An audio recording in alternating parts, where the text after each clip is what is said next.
Mississippi. And now, it's Coast Vue with Ricky Mathews. Brought to you by J. Allen Toyota, Gulf Coast Business Supply, and AGJ Systems and Networks on SuperTalk 103.1 FM.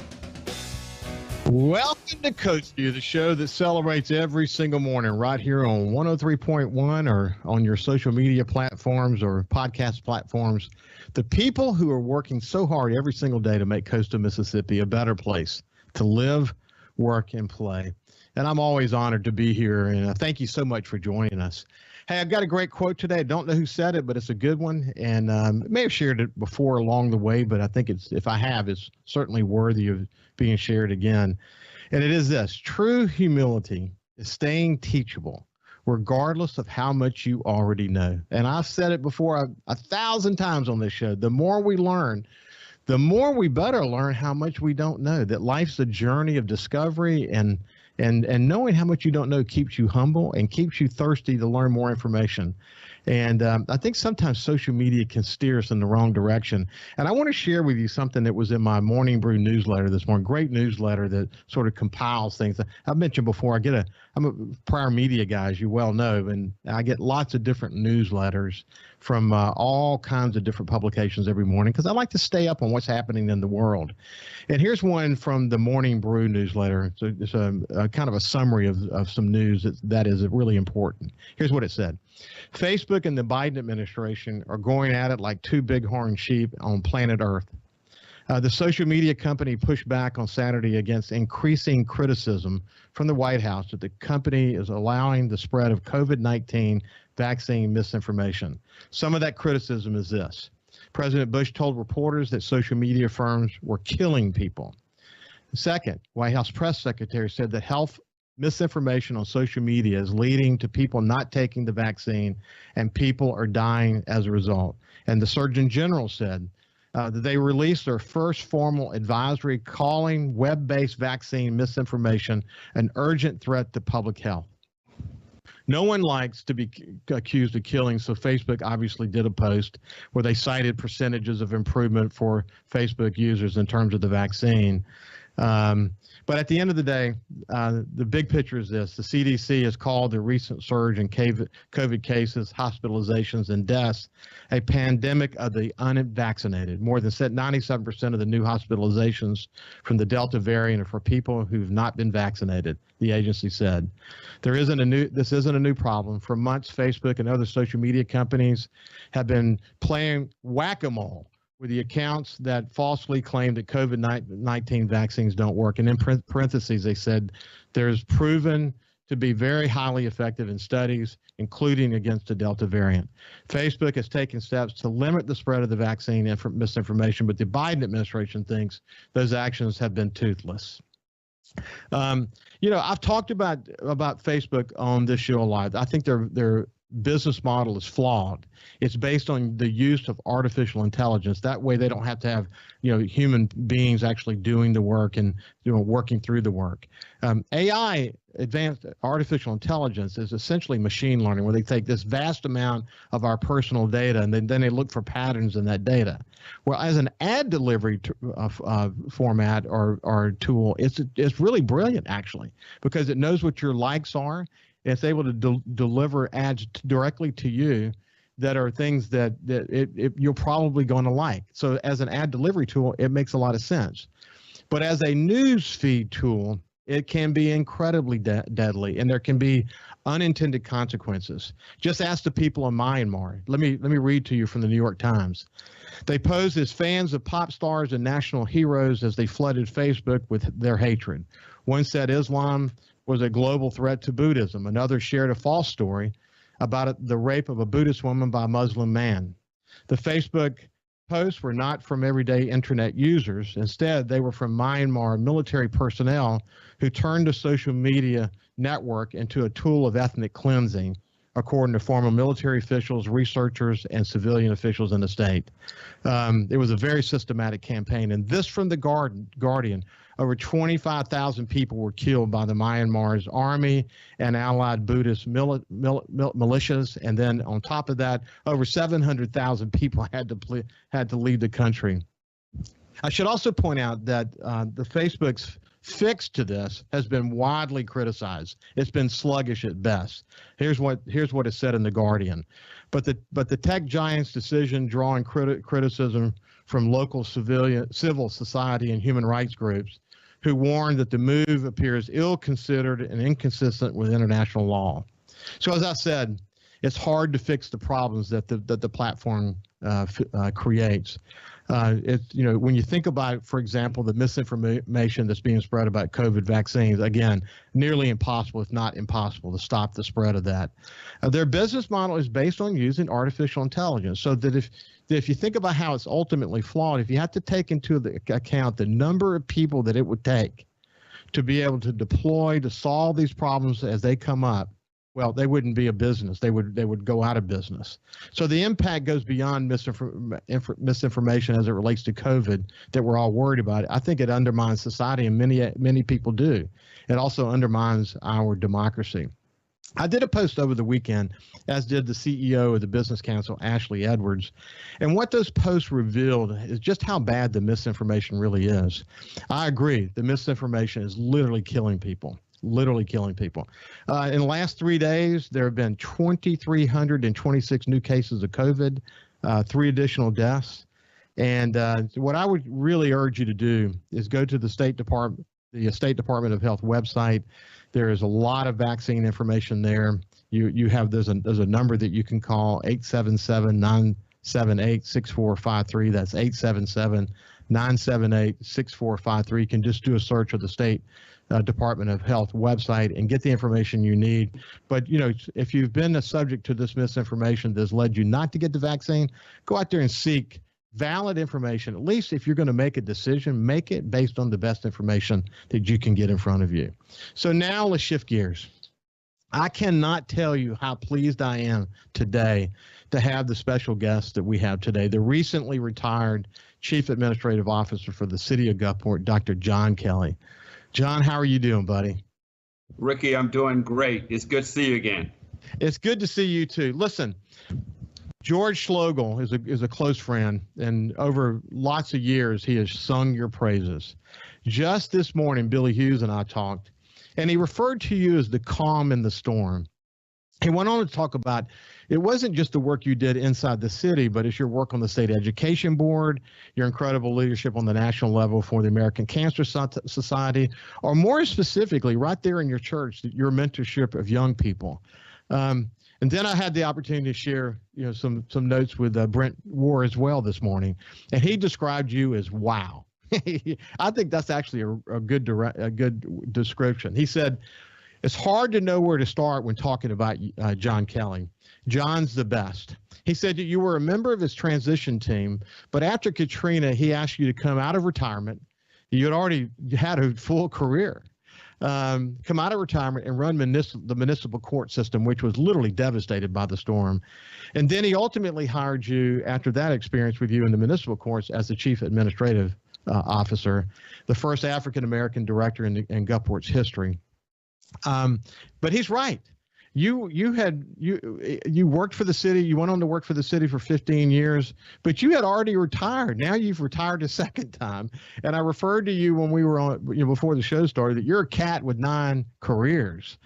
So what I want to do, there's a lot to talk about and unwrap as it relates to you, man. Your contributions to coastal Mississippi have been unbelievable. But let's start from the beginning. You were raised on a family farm. Tell me about that. Ricky, I consider myself one of the most fortunate and blessed human beings on the earth. And part of that goes back to the question you just asked me about where I was born and where I grew up. I grew up in the central part of the state, a little place called Utica, Mississippi. But I have to take it one step further. We didn't live in Utica. We lived on the outside of Utica in what we call the deep country. My family bought a farm in 1944, and my siblings and my mom and dad actually operated the farm. I like to tell people all the time that mom and dad had the farm and we were the hired help. The siblings were the hired help. We didn't have much help from the outside. But one of the things that it did first of all, it makes you very humble coming from that kind of beginning. But it allows you to develop just an incredible work ethic. Everything I have done since I left my family's farm has been like a vacation to me, and I mean that. And every job that I had, I applied the same work ethic to it that my father and my mother required of us on the farm. So growing up on that farm, I thought I would never go back to it when I left. I finished high school and went off to college and literally said to myself, this is not where I would ever want to be. Let's do this. I want to, what a great foundation you built on those early days of your life. And when we come back from the break, we'll start sharing some of those learnings and how they impacted the rest of your life. And then what, that amazing journey that you took, it took you so many unexpected places along the way. But we'll come back and we'll continue the conversation with Dr. John Kelly after this break. Coast View on SuperTalk 103.1 is brought to you by J. Allen Toyota on I-10 exit 38 Gulfport. See all the incredible inventory at allentoyota.com. And remember, when you think Toyota, think J. Allen Toyota. Hey, South Mississippi, it's J. Allen at J. Allen Toyota, and I got something new for you for 2021. It's the J. Allen Certified Collection. What that means is we selected our very best inventory with under 75,000 miles and they're 6 years old or newer. That comes with a multi-point inspection, a 10-year, 100,000-mile warranty, and a 3-day buyback guarantee. So come check out the J. Allen Certified Pre-Owned Collection right here I-10 exit 38 in Gulfport or on allentoyota.com. When COVID started, Gulf Coast Business Furniture and Supply began stocking hard-to-find PPE items. When Amazon and other mega internet companies were out of stock or inflating prices, Gulf Coast Business Furniture and Supply was providing local schools and businesses vital PPE supplies at fair prices. When your office needs PPE supplies, office furniture, or products to keep your business operating, consider Gulf Coast Business Furniture and Supply. We sell that too. Buy local. SuperTalk Mississippi. From outer space, visitors from another world. We've had contact with bug-eyed monsters. This is actually a flying saucer. Flying saucer? I'm from another planet. Where late nights are kind of weird. Well, they must have a reason for their visits. The unexplained, The weird. and the downright creepy. Coast to Coast AM with George Norrie. Late nights. SuperTalk Mississippi.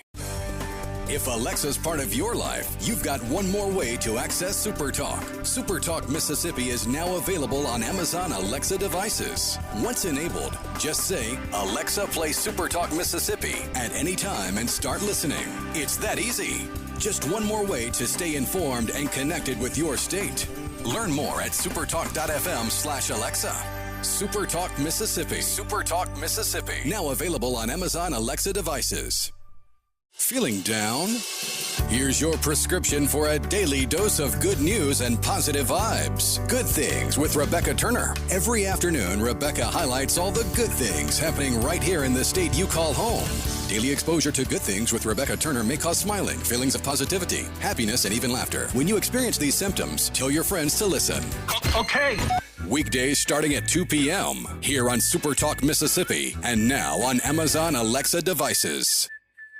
106.3 Casino Radio is here. Tune to 106.3 to discover all of our must-see attractions and everything that's happening at our 12 incredible casino resorts. Where to eat, where to stay, what to do, and where to play. 106.3 Casino Radio has you covered with everything you need to know to help make your visit here to the coast one you'll never forget. Turn on 106.3 Casino Radio or listen now on our website, casinoradio1063.com.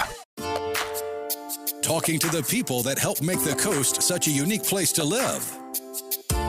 This is Coast View with Ricky Mathews on SuperTalk Mississippi Gulf Coast 103.1. Dr. John Kelly, the former chief administrative officer for the city of Gulfport, just recently retired, and I referred to him as a cat with 9 careers. And you'll understand why I say that in just a minute. But his inspiration has been incredible. When we went to break, we were talking about his life on the family farm just outside the outskirts of Utica, Mississippi. But before we get back to that story and the principles he was taught, I wanted to ask you, John, you heard how I started the show about the incredible amount of misinformation that's swirling, that's causing people in many cases to make the wrong decision as it relates to the vaccine. What thoughts do you have about that? Well, I really enjoyed your lead in, and I would take it one step further beyond social media. I really think that some of the national networks have a responsibility, and it really is a tragedy. I look at what's happening in the southern states in particular, and it really just saddens me because I see people dying all around us, and I wonder when our political leaders will say, enough is enough. This is not about politics, but it's about keeping our population safe. And there does not seem to be a real focus on that. And that's where the tragedy is. And well, I just wonder how many people will have to die. Yeah, I worry about that too. I think what's happened, though, is that there's been a shift, though. Delta has created a shift. Before, we believed that there was some natural immunity, and there was, related to COVID. But since we learned, as it relates to the most recent Delta version of the coronavirus, that the natural immunity that you got from getting COVID before, it doesn't protect you against Delta. So that's really important for people to hear. And as a result of that, the vaccine does. And again, 97% of the people who have been hospitalized did not have the vaccine. That's really important to hear. And those are raw stats coming from the state health department. Thanks for your comment on that, though, John. I appreciate it. One other comment, Ricky. Yeah. I don't like government really being heavily involved in our lives any more than anybody else. But I think what it will take is when airlines perhaps say that you cannot board this plane until you have been vaccinated. Yeah. When sports complexes say, if you've not been vaccinated, you cannot come in. Yeah. When businesses start to send those kinds of signals, I do think that people will say, you know what? This is very important to me. I'm going to go on and take the vaccination anyway. And insurance companies, imagine if health insurance companies began to say, look, if you don't get the vaccine and you end up in the hospital, we're not going to cover that. Yeah. You know, we know how to protect you. So anyway, we'll see how all this plays out. Hopefully people will make the right decision. Let's get back to the family farm. All those principles. Why don't you pick up the story where you left off? Well, what I was saying is that the work ethic that you learn on a farm, you take with you wherever you go. I've never had a job since I left that farm that I didn't apply those same principles to in terms of what I did on the job. I'll tell you a funny story. I'll never forget. We had been in the field. I don't know what we were doing in the field that day, but I came home for lunch. I was in high school at the time, and I was on the porch taking a nap.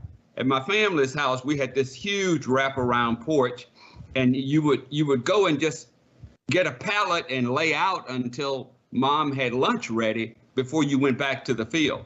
Well, I was on the porch, and my mom came out, and she calls me Buddy. She says, Buddy, she says, would you get up and mow the lawn while you're taking a break? And I just thought, I looked at her and say, what do you mean, go mow the grass while I take a break? Now, Ricky, this was not one of those gas mowers. This was in the 1960s. It was one of those babies that you just push manually. You know what I'm talking about? So I had to mow the grass while we were waiting for lunch in order to get back to the field. It was a great break, though, too, wasn't it? It was a great break. Hey, listen, when I was growing up, my uncle owned a farm outside of Birmingham, and every now and then, every summer, I'd get to go spend some time. But I remember the first time I went to go spend some time up there, I thought, wow, this is going to be great. I'm going to be able to ride the horses and enjoy. You know, the very first week I was there, the first time that I went to spend some time at his farm, I baled hay. And I literally thought I was going to die. It was the hottest, dirtiest. He said he always told me it was a character building moment, you know. But and it is life on a farm is hard. But you do learn a lot about work ethic, don't you?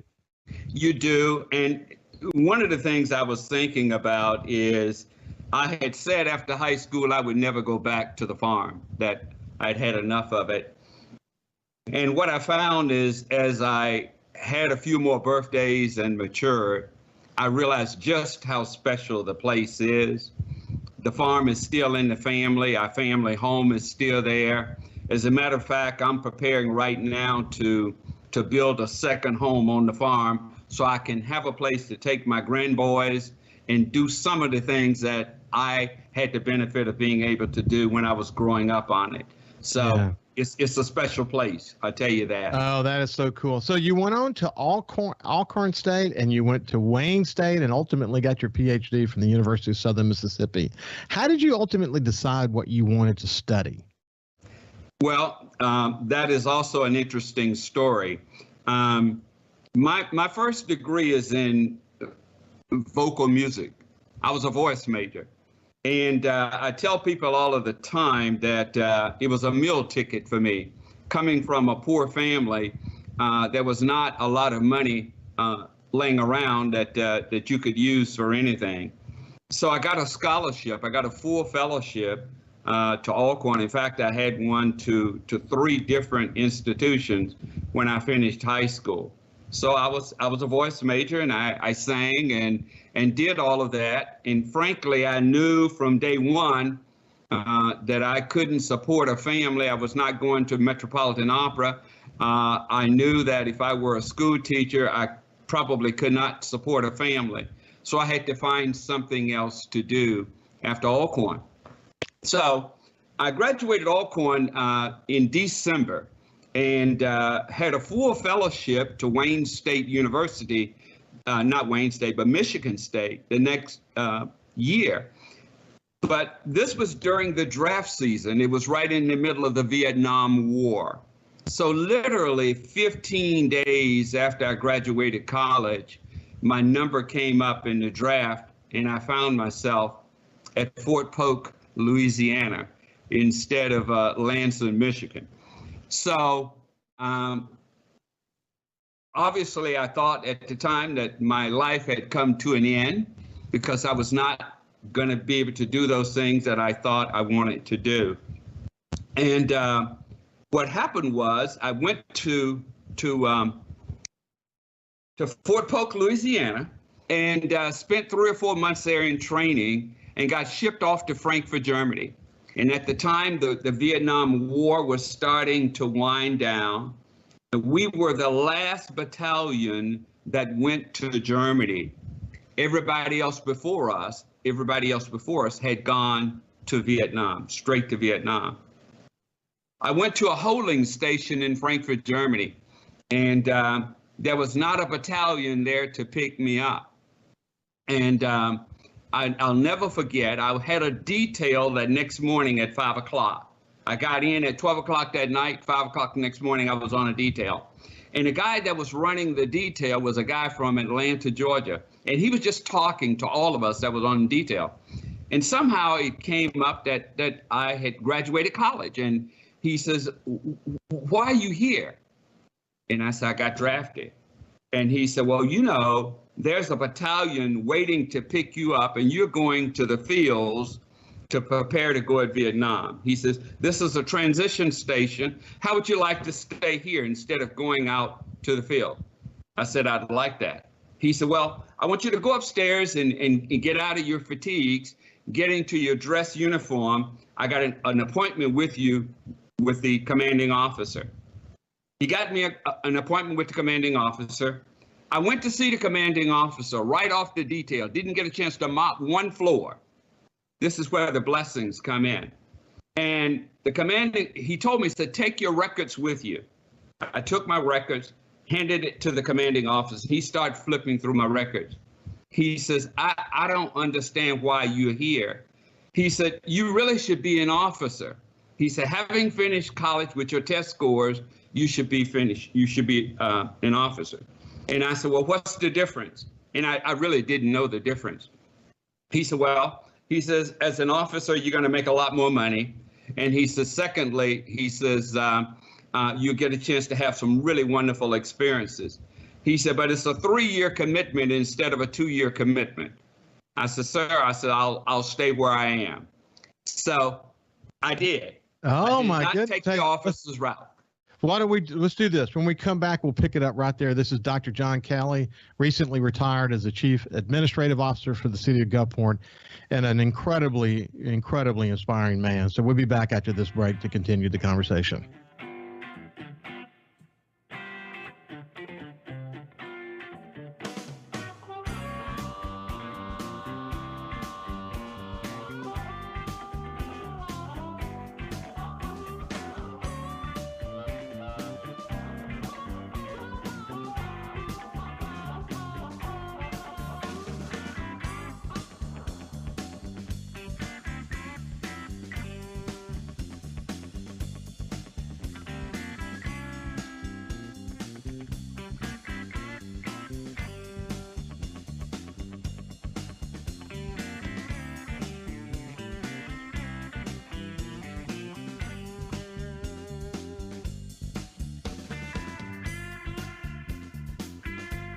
Listen live or on demand and watch episodes of Coast Vue on your laptop, desktop, or on your phone or tablet by going to supertalkmsgulfcoast.com.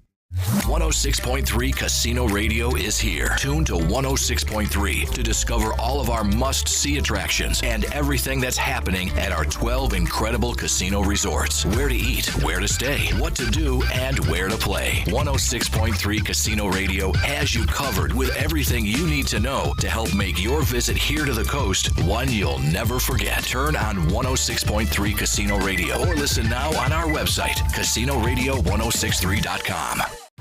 When COVID started, Gulf Coast Business Furniture and Supply began stocking very hard-to-find PPE items to make our community a safer place. When Amazon and other mega internet companies were out of stock or inflating prices, Gulf Coast Business Furniture and Supply was providing local schools and businesses vital PPE supplies at fair prices. They were even sending thousands of dollars of PPE supplies free to local schools in need with help from other local business leaders. The next time your office needs PPE supplies, office furniture, or products to keep your business operating, consider a local company that supports your ball teams, cheerleaders, and area homeless. Consider Gulf Coast Business Furniture and Supply, the local guys that keep your prices fair, your service and selection excellent, and your health our business. Gulf Coast Business Furniture and Supply. We sell that too.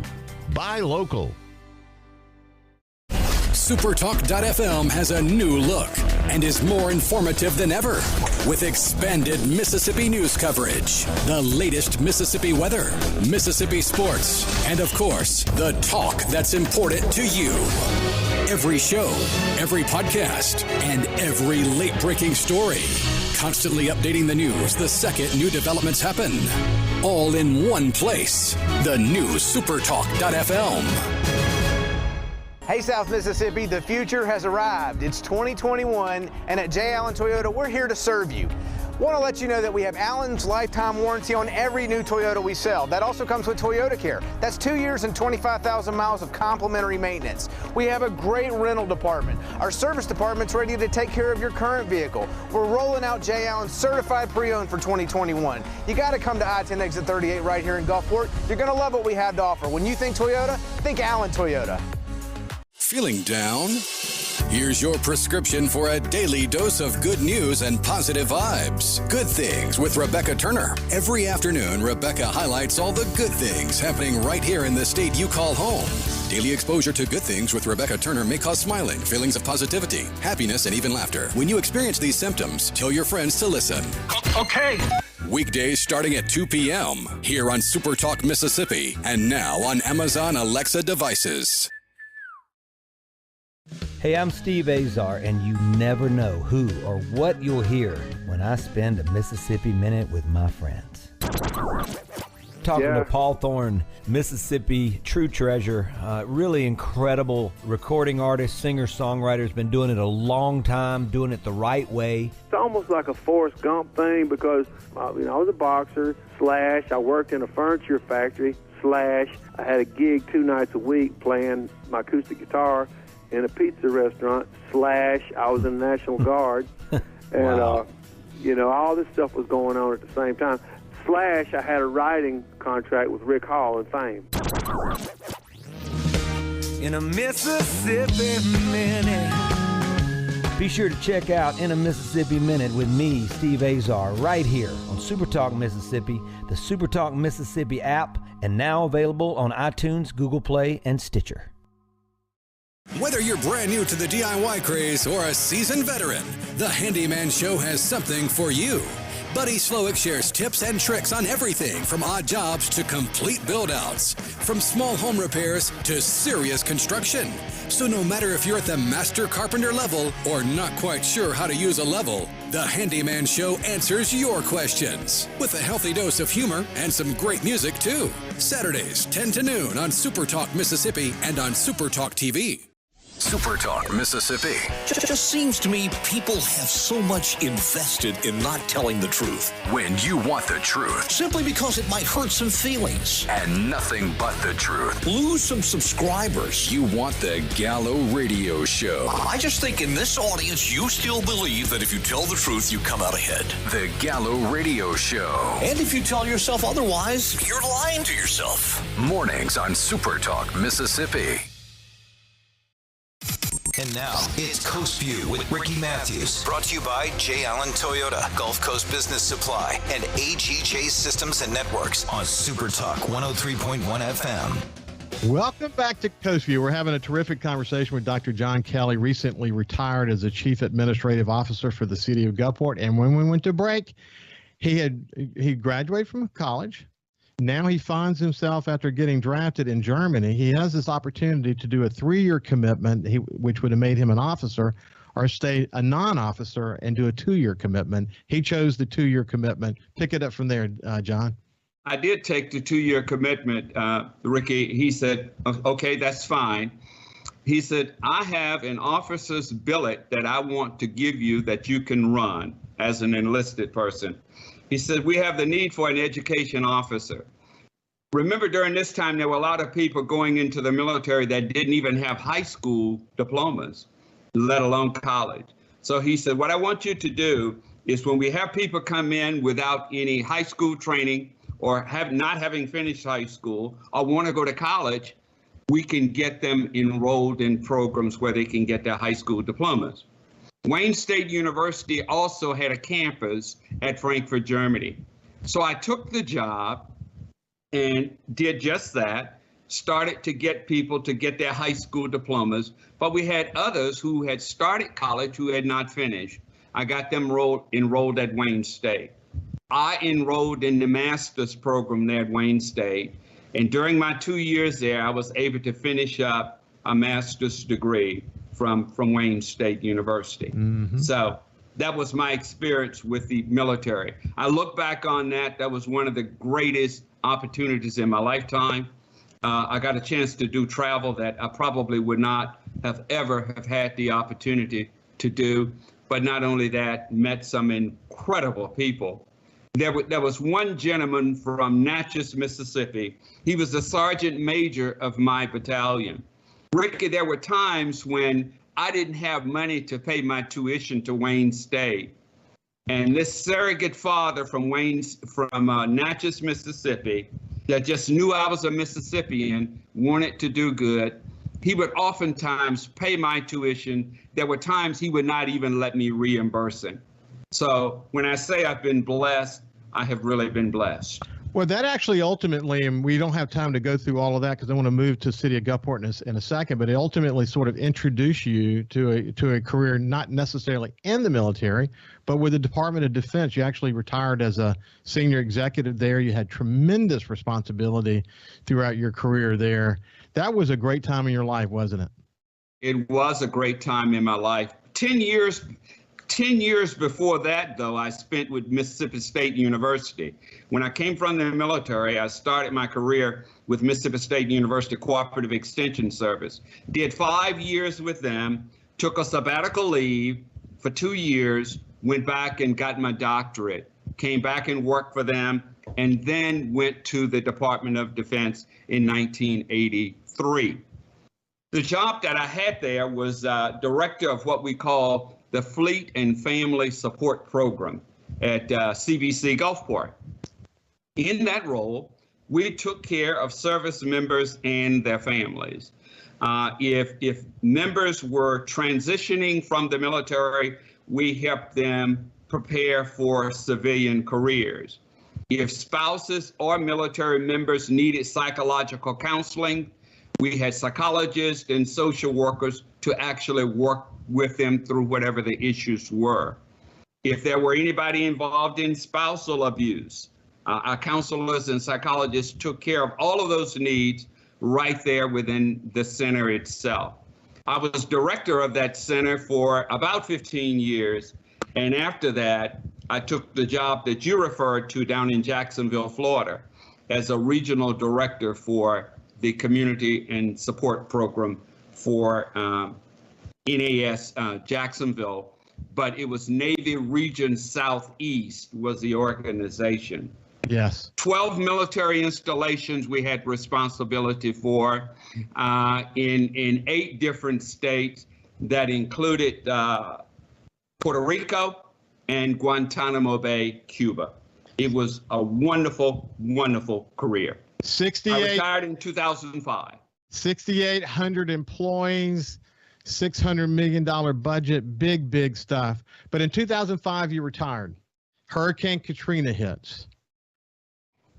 As they're coming out of Katrina, Mayor Brent Warren, who I thought did a terrific job after Hurricane Katrina. He did raising the bar for the city. It led to one of the largest facade programs ever attempted in downtown Gulfport, and so many other stories that you could tell. He reaches out to you and says, I want you to come in and work in my administration. How much time did you take to think about that? Let me tell you this. Brent called me at 11 o'clock one night, and he said, John, what are you doing? And I said, Brent, hell, it's 11 o'clock. I'm in bed. I said, what's going on? Now, Brent was a dear friend. I've known Brent since I moved to the coast in the early 70s. And he went on to say that he had just retired his court administrator. That's another word for terminated him. And he said, John, I had so much fun doing it. I wish I could hire him again so I could fire him. And he said, I need you to come to work for me as court administrator. And I said, Brent, I've never been a court administrator in my life, but I've managed people and processes my entire career. And I says, I'm not sure I want to be a court administrator, but I will work with you in finding somebody to go into that role. He said, there are 3 federal lawsuits that are pending against the city now. And he said, would you stay until those are resolved? And I said, I'll do that. Well, about 6 months later, the 3 federal lawsuits had been resolved. And by this time, his CAO was transitioning, and he asked me to take the CAO's role. And I went on to find him a court administrator, and that's how I ended up in the CAO's job. When you took that job, did you have any imagination that you would be in it for 15 years? None whatsoever. Here's what's really interesting. I was not really looking for a job. I was kind of like you. I was fresh out of a retirement and really was not in the mode for looking for a job. But the job with the city, and I don't think, Ricky, I would have been in the job that long had it not been for Katrina. But you were here during that time, and you know what that was like. The homeowners of the coast of Mississippi were flat on their back. The businesses were flat on their back. To be a part of an administration that would help to rebuild what you see today on the coast of Mississippi was one of the most exciting opportunities of my lifetime. I never thought I would say that, but it was just an incredible, rewarding experience because every day you were doing something very different. And no matter what you were doing, you knew it was going to benefit you, your neighbors, and somebody else's neighbors. Just incredible work. It was an inspiring time. And I thought Brent did an incredible job. I remember going to the charrettes after the storm, and we'd be there at 2 or 3 o'clock in the morning, and Brent was always there learning because he said, you got all these architects and planners that are in town, 100 of them, some of them from overseas. The Prince of Wales Foundation was there as well. He wanted to immerse himself in what it meant to create a sense of place. How do you build a city that has such a strong sense of place? And man, I mean, it was really inspiring during those days. He didn't just say yes to everybody as we were rebuilding. He was willing to make the tough decisions. And then you think about he transitions the city to George Schlegel. George Schlegel, the last guy in the world that needed a job was George Schlegel. Right. He was just doing his duty the way he viewed that, wasn't he? That's exactly right. George is an incredible leader, as you know, had an outstanding career with Hancock Bank. When Brent transitioned out, George asked me would I stay with his administration. That was an easy response for me because we had started the work. I knew if anybody would be dedicated to finishing up that work and initiating other new projects to get us to where we needed to be, George Schlegel would be the person to do that. I've never worked with anybody who was able to outwork me, but George Schlegel was that person. Let me tell you. Unbelievable. Well, he was chairman of the board at the time for Hancock, and had to step down as chairman of the board to become the mayor of Gulfport. But as he said to me when we spent time together on Coast Vue, and I've known George, obviously, he's been an inspiration to me throughout my career, that, you know, the historian in him, because he's a walking history book, as you well know, the historian in him just believed that he had a role to play, that he had to do his turn, so to speak, because he had spent all these years saying that we got to continually raise the bar of public, those who serve in the public offices. And when it came time for him to be able to do that, he said, I've got to do it. I've got to do my turn. Hey, when we come back, we'll continue this great look back of these series of mayors that Dr. John Kelly had the incredible honor of working with. And we'll pick it up out on the other side after this break.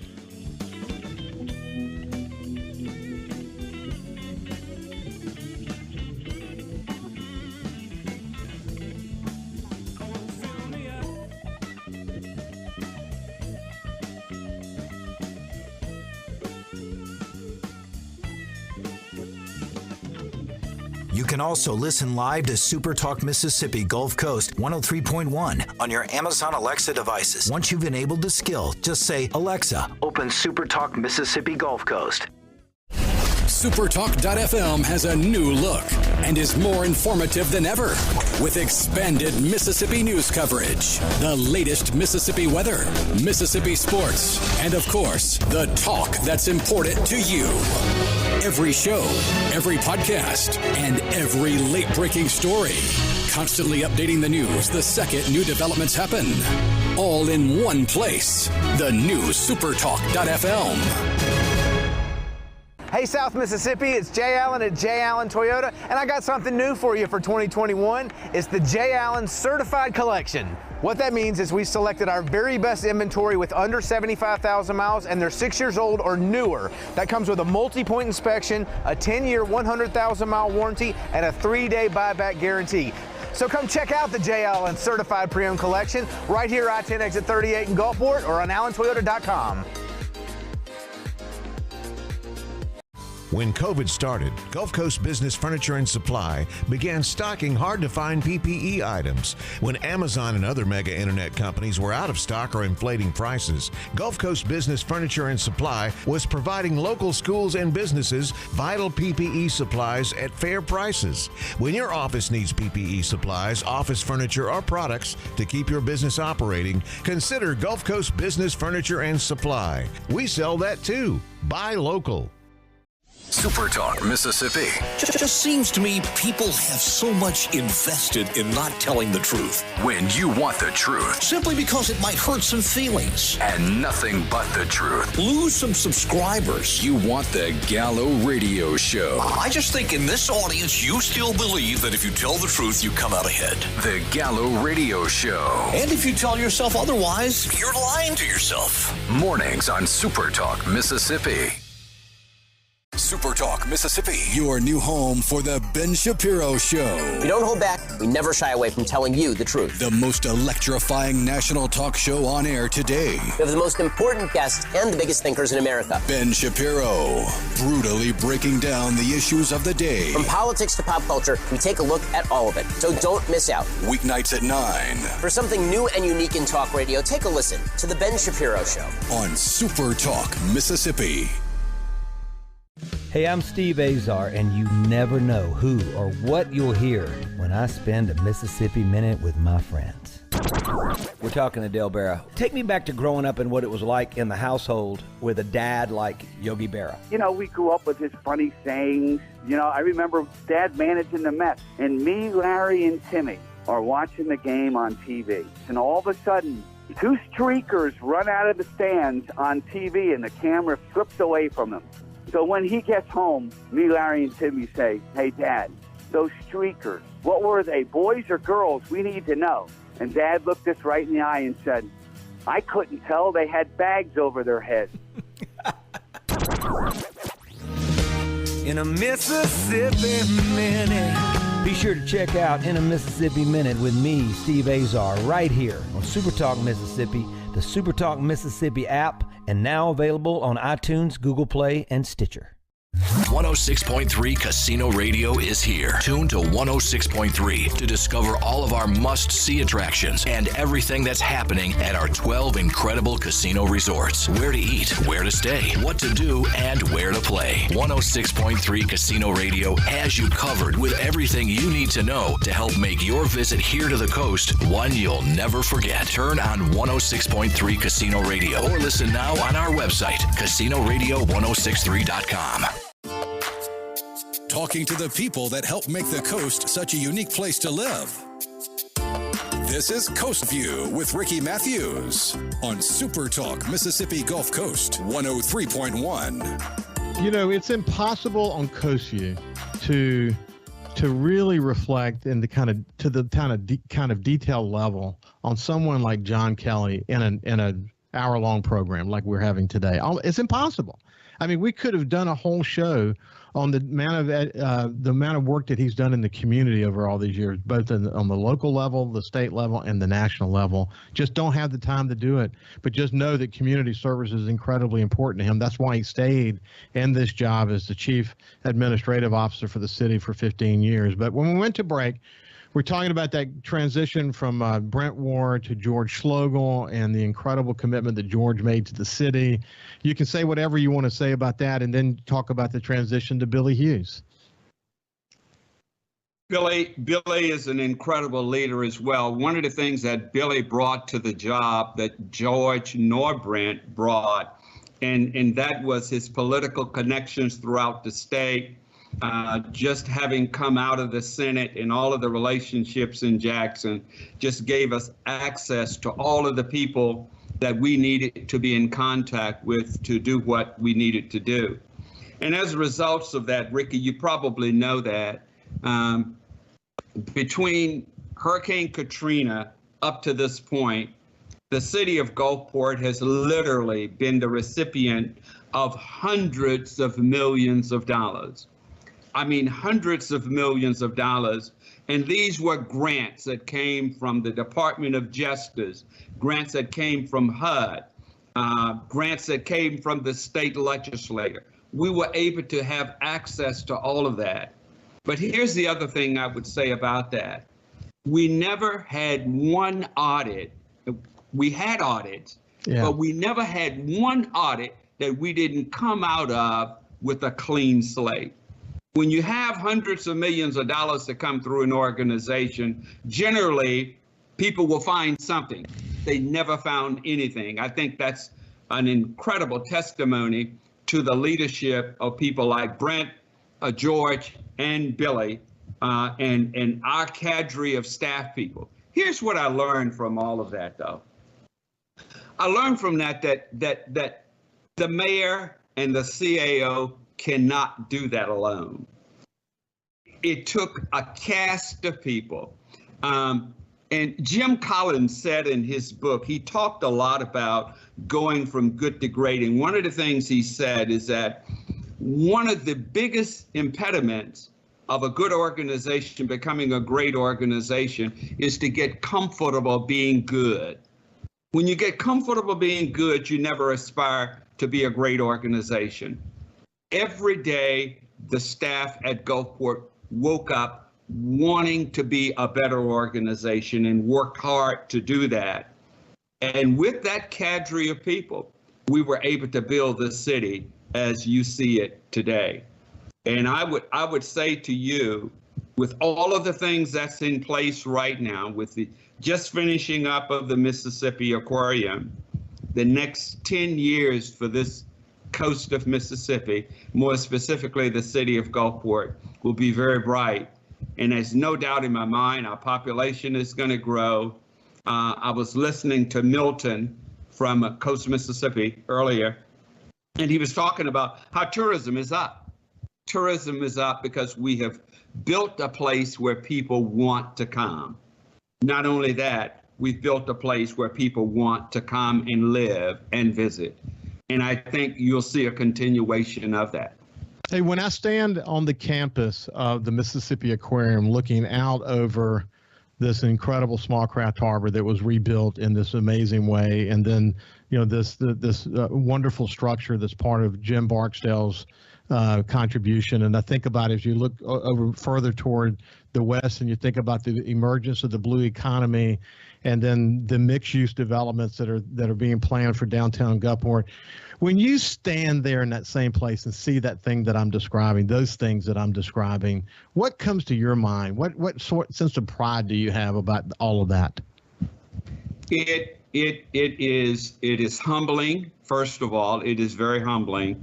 But I'm very grateful, again, to the leadership of the mayors, the cooperation we got from a city council. You know, you not only have a mayor and a CAO, but you have a city council that you have to bring along. And the city council over the last 8 years have been incredible in helping us to get that job done. But not only do I think about all of those things, I think about the sense of place that we have been able to build for my children and my grandchildren and theirs, because I look at it, you and I will be here for a few years longer, but it's the generation after us and the one after that that will be the beneficiary of all of that. And I look at that with a sense of pride and just gratefulness for the help we got from our community and from our staff in doing it. Dr. John Kelly, it's been a pleasure. I wish you all the well in the world as you continue, to serve on boards and to do the things you're going to do. God bless you, my friend, and have a good retirement. Ricky, thank you. Good to be with you again. Look forward to seeing you. You bet, buddy. Take care. We'll see you tomorrow.